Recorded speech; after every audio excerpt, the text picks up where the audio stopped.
नमस्कार। चिंतन मनन की इस श्रृंखला में प्रस्तुत है आज का चिंतन। आज लोग 10-20 मिनट जो देव दर्शन, जप, ध्यान, स्तोत्र, पाठ, वंदन, अर्चन में लगाते हैं, उसके पीछे निकृष्ट प्रयोजन काम करते रहते हैं। वे सोचते हैं इतने मात्र में ईश्वर प्रसन्न हो जाएगा और उन्हें जितनी भी सांसारिक कामनाएं अभीष्ट हैं वे सभी पूरी कर देगा। इसी प्रकार वे निरंतर दुर्भावग्रस्त और पापलिप्त रहते हैं। उसके दंड से बचा देने की भी ईश्वर से आशा करते हैं। यह दोनों ही मान्यताएं ऐसी हैं जो उपासक की आत्मिक प्रगति में भारी बाधा उपस्थित करती हैं। यदि कोई व्यक्ति अपने हीन व्यक्तित्व को तो विकसित नहीं करता, पर जो लाभ पुरुषार्थियों को मिलना चाहिए वह बिना श्रम के थोड़े से पूजा पाठ द्वारा ही प्राप्त करना चाहता है, तो वह एक प्रकार से ईश्वर की महान व्यवस्था को उलट देने की ही कल्पना करता है। ईश्वर की प्रसन्नता सद्भावनाओं और सत्प्रवृत्तियों को बढ़ाए बिना संभव नहीं। भजन पूजन तो इस मार्ग पर बढ़ने का एकमात्र आधार है, एक आधार मात्र है। स्लेट पेंसिल तो गणित सीखने का अवलंबन है। स्लेट पेंसिल हाथ में लेने मात्र से कोई गणितज्ञ नहीं हो सकता। इस प्रकार माला सद्गुणों के विकास का मार्ग प्रशस्त करती है, तब उससे समृद्धि की परिस्थितियां उत्पन्न होती हैं। यह बीज की प्रक्रिया पूर्ण न की जाए, आत्मविकास की वह साधना जिसमें हर आस्तिक को अपना जीवन सराबोर करना पड़ता है, छोड़ दिया जाए तो फिर माला से कोई प्रयोजन पूरा नहीं होता।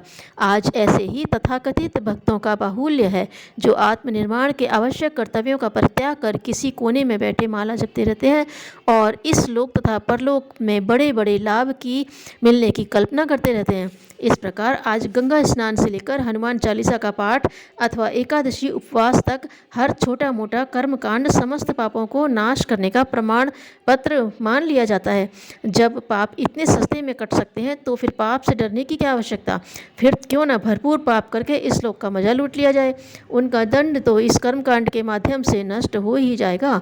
इस मान्यता से मनुष्य पाप से डरना छोड़ देता है। यही कारण है कि इन तथाकथित आस्तिकों में दोष दुर्गुणों के अंबार भरे पड़े रहते हैं और वे साधारण लोगों की अपेक्षा अधिक गए गुजरे देखे जाते हैं। इसी शंका से शंकित होकर लोग कहते हैं कि जो उपासना व्यक्तित्व में निखार या परिष्कार न ला सकी, वह परलोक में सद्गति का प्रयोजन कैसे पूरा करेगी। भौतिक कामनाओं की पूर्ति तथा पाप नाश, इन दोनों ही प्रयोजनों को छोड़कर हम सर्वशक्तिमान सत्ता के सानिध्य से प्राप्त होने वाली महानता के लिए ही उपासना करनी चाहिए। आस्तिकता का दृष्टिकोण अपनाकर प्रेम भावनाओं का अभिवर्धन करना चाहिए और मानसिक तथा शारीरिक पापों से बचना चाहिए। आस्तिकता मानवता एवं उत्कृष्टता का ही दूसरा रूप है। ईश्वर का भक्त ईश्वर के सामने ही समर्थवान एवं महान बन जाता है। इसमें तनिक भी अत्युक्ति नहीं, पर वह भक्ति होनी चाहिए। बेढंगी भक्ति तो आत्म प्रवंचना और लोक विडंबना ही कही जाएगी। हम में से प्रत्येक को आस्तिक बनना चाहिए और इसके लिए नित्य नियमित रूप से उपासना की क्रम व्यवस्था दैनिक जीवन में रखनी चाहिए।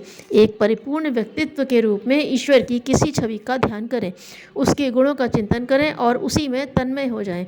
उसे अपने में धारण करने की भावना करें।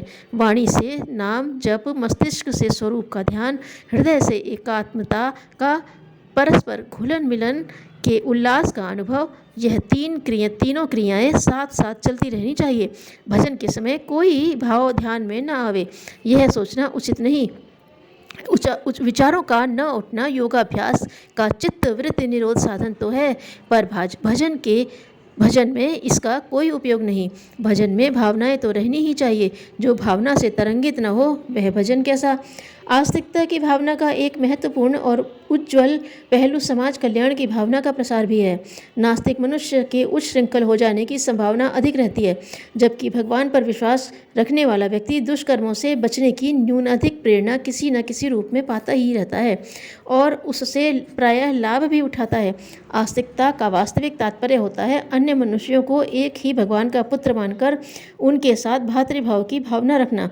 जिस व्यक्ति का ईश्वरीय शक्ति पर विश्वास है और जो मानव मात्र में एक ही आत्मा के विद्यमान होने में थोड़ा सा भी विश्वास रखता है, वह दूसरों का उत्पीड़न करने को बुरा समझता है। बहुत से लोग पूजा पाठ, उपासना, ध्यान, भजन, कीर्तन, तीर्थ यात्रा आदि में विशेष दिलचस्पी रखने वाले लोगों को ईश्वर प्रेमी और आस्तिक समझते हैं, जबकि साथ ही जब वे उनको स्वार्थपरता के कारण दूसरे व्यक्तियों के साथ दुर्व्यवहार करते देखते हैं तो उनको आस्तिकता के महत्व पर संदेह होने लगता है।